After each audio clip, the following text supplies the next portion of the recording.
6 दिसंबर 1956 को बाबा साहब doctor B.R. Ambedkar इस दुनिया को अलविदा कह गए थे। लेकिन बाबा साहब का आखिरी दिन कैसा था?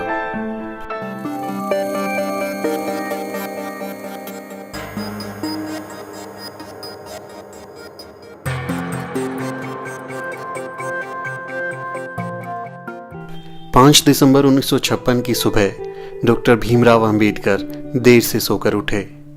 नानक चंद रत्तू उनके उठने का इंतजार कर रहे थे।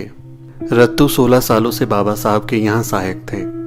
बाबा साहब के उठने के बाद रत्तू ने दफ्तर जाने की इजाज़त मांगी। घर में बाबा साहब, उनकी दूसरी पत्नी सविता अंबेडकर और डॉक्टर मालवंकर थे। डॉक्टर मालवंकर मुंबई से उनके स्वास्थ्य की जांच के लिए आए हुए थे। दिन काफ़ी सामान्य था। दोपहर में सविता और डॉक्टर मालवंकर कुछ सामान खरीदने के लिए बाजार चले गए, लेकिन काफी देर तक नहीं लौटे। उस समय बाबा साहब घर में ही थे। करीब शाम 6 बजे रत्तू ऑफिस से वापस लौटे, लेकिन तब तक भी सविता अंबेडकर बाजार से नहीं लौटी थी। इस बात से डॉक्टर अंबेडकर नाराज हो गए थे। उन्हें लग रहा था कि उनका ध्यान नहीं रखा जा रहा। बाबा साहब गुस्से में थे।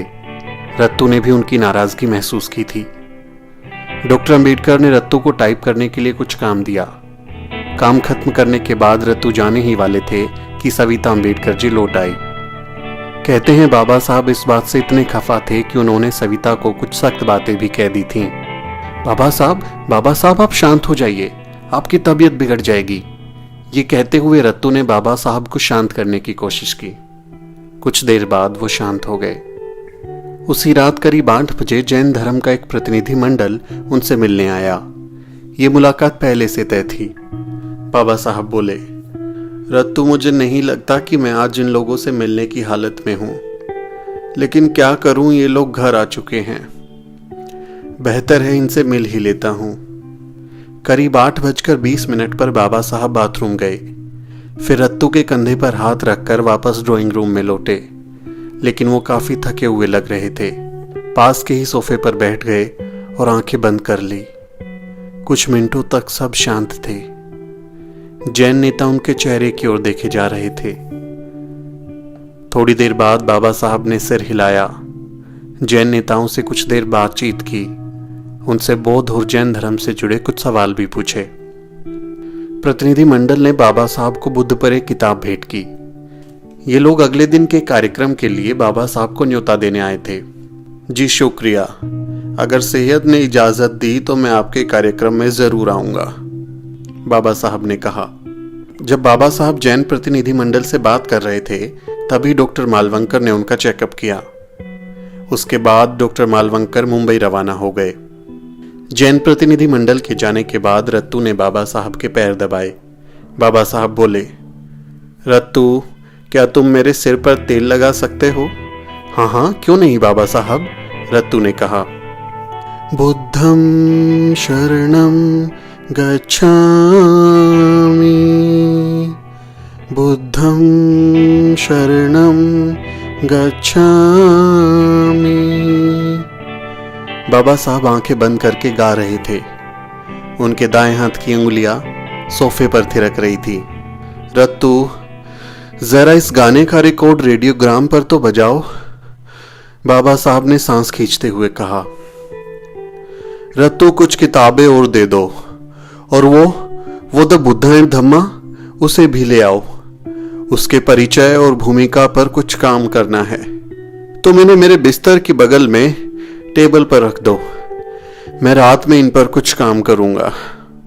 थोड़ी देर बाद उनका रसोइया सुदामा आया और पूछने लगा कि बाबा साहब आप क्या खाएंगे, मैं क्या बनाऊं?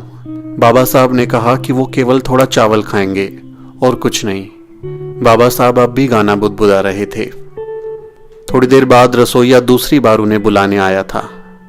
वो उठे और डाइनिंग रूम में चले गए। वो अपना सिर रत्तू के कंधे पर रखकर वहां तक गए। जाते हुए अलमारियों से कुछ किताबें भी निकाली और उन्हें किताबें टेबल पर रखने को कहा। रात के खाने के बाद वो फिर अपने कमरे में आ गए। बाबा साहब कुछ देर तक कबीर का गाना गाते रहे। चल कबीरा तेरा भवसागर डेरा, चल कबीरा तेरा भवसागर डेरा।